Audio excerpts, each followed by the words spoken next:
दिसंबर month के and में मैंने एक वीडियो बनाया था कॉमन एंट्रेंस टेस्ट को लेकर। जितने भी सेंट्रल यूनिवर्सिटी है उन सब का एक ही एग्ज़ाम होगा जो कि एनटीए लेगी, और इसके बारे में कुछ अपडेट्स आए थे जो कि हमने बताया भी था। बस उसमें यही कहा गया था कि अब से जितने भी सेंट्रल यूनिवर्सिटी है उसका जो एग्ज़ाम है कोई एक बॉडी लेगी, और दैट इज़ एनटीए। और उसके फिर वही जैसे जिस तरीके से कोई भी स्टूडेंट किसी भी यूनिवर्सिटी का एंट्रेंस एग्ज़ाम देता है तो उसकी वो तैयारी कर रहा होता है। लाइक जैसे उसमें वो जीके जीएस वगैरह हो गया, रीजनिंग हो गया, मैथमेटिक्स का वो स्टडी करता है और उस बेस पे वो एंट्रेंस देता है, तभी उसका सिलेक्शन होता है।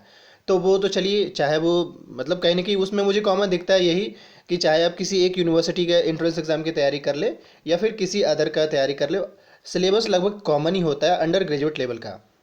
तो अब ये भी इसमें क्लियर कर दे कि जो लास्ट टाइम जो डिसीजन लिया गया था मतलब दिसंबर के एंड में 2020, तो उस वक्त बस यही था कि ऐसा होने वाला है। अभी तक कोई ऐसा अपडेट आया नहीं, क्योंकि उस टाइम यही कहा जा रहा था कि 1 मंथ के अंदर अंदर इसका प्रपोजल जो रेडी कर लिया जाएगा।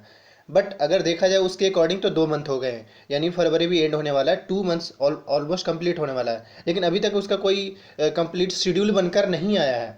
लेकिन फिर भी इसी बीच में डी यू की ओर से एक नया अपडेट आया, उसमें वो कह रहे हैं कि उसका भी अभी मैं आपको डेट दिखा रहा हूँ कि उन्होंने क्या कहा है। इसमें एक बात और रिमाइंड कर दे, देखिए अभी आप जिस तरीके से तैयारी कर रहे हैं बस उसी तरीके से अपनी तैयारी जारी रखिए। ऐसा नहीं कि आप वेट करें कि हाँ भाई एनटीए का क्या सिलेबस आएगा, अंडर ग्रेजुएट लेवल का, या क्या होगा नहीं होगा, वो सब चीज़ें आएगी तो उसे देख लिया जाएगा। बट अभी करंट में आपके हाथों में यही है कि आप अपनी तैयारी करें। दूसरा ये कि मैं वीडियो इसलिए अपडेट कर रहा हूँ क्योंकि बहुत सारे ऐसे मेरे सब्सक्राइबर हैं जो अपकमिंग ईयर्स में एंट्रेंस एग्जाम के तैयारी कर रहे हैं या देना भी चाहते हैं, लाइक एएमयू, जामिया या फिर डीयू हो या जेएनयू हो। तो उनके लिए जो भी चीज़ें जैसे कॉमन में अभी जो भी प्रॉब्लम चल रहे हैं उनके बारे में उनको जानना ज़रूरी है, ताकि उनको बाद में प्रॉब्लम फेस ना करें।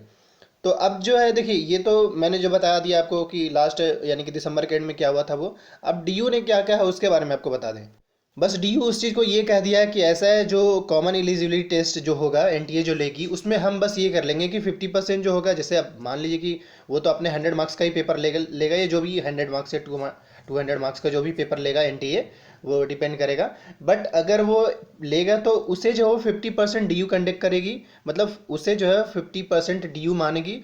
और दूसरा, अगेन जो 50% जो मार्क्स है या 50% परसेंटाइल कह लीजिए, वो जो है आपका जो रिजल्ट है 12th बोर्ड का, उसको कंसिडर किया जाएगा। मतलब कि जो रैंक रिलीज होगा वो 50% एनटीए के रिजल्ट के थ्रू मानकर, और दूसरा 50% जो है वो जो आपके डीयू में, यानी कि जो भी स्टूडेंट्स किसी भी बोर्ड से 12th दिए हैं तो उसको 50% का वेटेज दिया जाएगा, और उस बेस पे उसकी लिस्ट निकलेगी। तो दरअसल इसमें एक डीयू का ऐसा पर्सनल एक्सपीरियंस, मतलब पर्सनल व्यू है कि हम इस तरीके से लेंगे। इससे क्या होगा कि जो डीयू के स्टूडेंट्स हैं, जैसे जो भी डीयू में फॉर्म अप्लाई कर रहे हैं, तो उनके लिए कहीं ना कहीं एक राहत है कि चलो यार हमारा ज़्यादा परसेंटेज आ रहा है, तो वो कहीं ना कहीं थोड़ा सा फ़ायदा कर जाएगा, क्योंकि 50% यानी हाफ वेटेज तो उनको परसेंटेज के हिसाब से मिल जाएगा। एंड अगेन जो हाफ है उसमें बस उसको एनटीए का पेपर देना होगा। बट अभी भी यानी कि फरवरी एंड हो गया, यानी फरवरी ख़त्म भी होने वाला है, लेकिन अभी तक वैसे एनटीए की ओर से भी कोई फैक्ट और अपडेट नहीं आ पाया। हाँ, बस ये चीज़ें है कि सोशल मीडिया में ये चल रहा है। बट हाँ, ये भी सच है, आपको मानना होगा, क्योंकि अगर आप चाहते हैं कि भाई इसका कोई एविडेंस दो, तो आप जाइए राज्यसभा टीवी पे जाइए, जो यूट्यूब का पे है, मतलब कह सकते हैं वेबसाइट।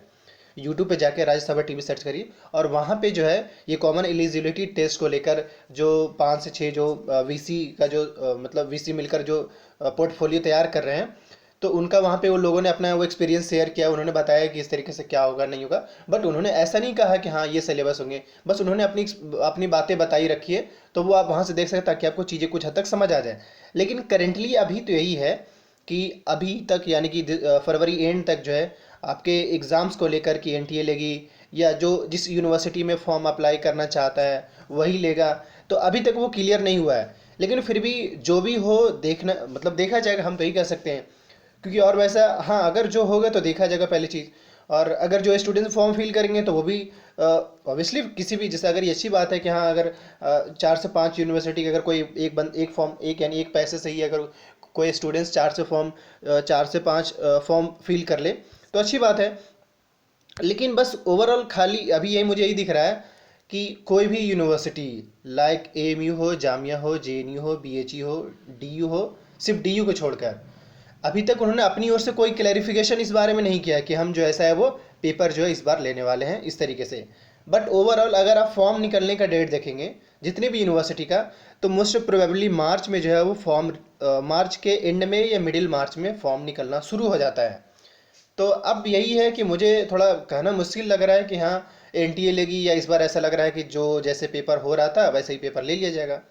तो अभी के हिसाब से हमारा यही सजेशन है कि आप जिस तरीके से तैयारी करना चाह रहे हैं, कर रहे हैं, सिलेबस के बेस पे अपनी तैयारी जारी रखिए। क्योंकि अगर वैसा होगा भी तो आपको टाइम मिल जाएगा, ऐसा नहीं कि टाइम नहीं मिलेगा। टाइम एटलीस्ट 1 मंथ या 2 मंथ तो आपको टाइम मिलेगा ही मिलेगा कि हाँ आपको तैयारी किस तरीके से करना है। बट ऑलमोस्ट जो अंडर ग्रेजुएट का जो सिलेबस होता है ना वो लगभग सबके लिए कॉमन होता है। अब दूसरी इंपॉर्टेंट बात ये कि ये जो एग्ज़ाम्स जो होंगे सिर्फ यूजी लेवल का है, पीजी लेवल में वैसा कोई अपडेट नहीं है। क्योंकि अगर आप जो दिसंबर एंड में जो आर्टिकल छपी थी वो सिर्फ यूजी लेवल के कोर्सेज के लिए था। तो जितने भी पीजी कोर्सेज हैं उसमें ये अप्लाई नहीं होता है एज पर नोटिस के अकॉर्डिंग। बट फिर भी अगर आप देखें जैसे कि जेएनयू में, तो फिर भी जेएनयू में एनटीए ही पेपर लेती है, पीजी में भी। इसके अलावा अगर हम बात कर लें तो जो अंडर यानी कि 11-12, जैसे कुछ कुछ जो यूनिवर्सिटी है वो 11-12 की क्लासेस भी चलाते हैं, या 169 का भी पेपर होता है, तो उसमें ये लागू नहीं हो पाएगा। जैसे मैंने कहा ना कि इसमें ये सब चीज़ें लागू नहीं हो पाएगा। बस जो अंडर ग्रेजुएट के लिए जो भी स्टूडेंट्स फॉर्म अप्लाई करना चाहते हैं उसी में ही ये एनटीए जो है वो रूल करेगी।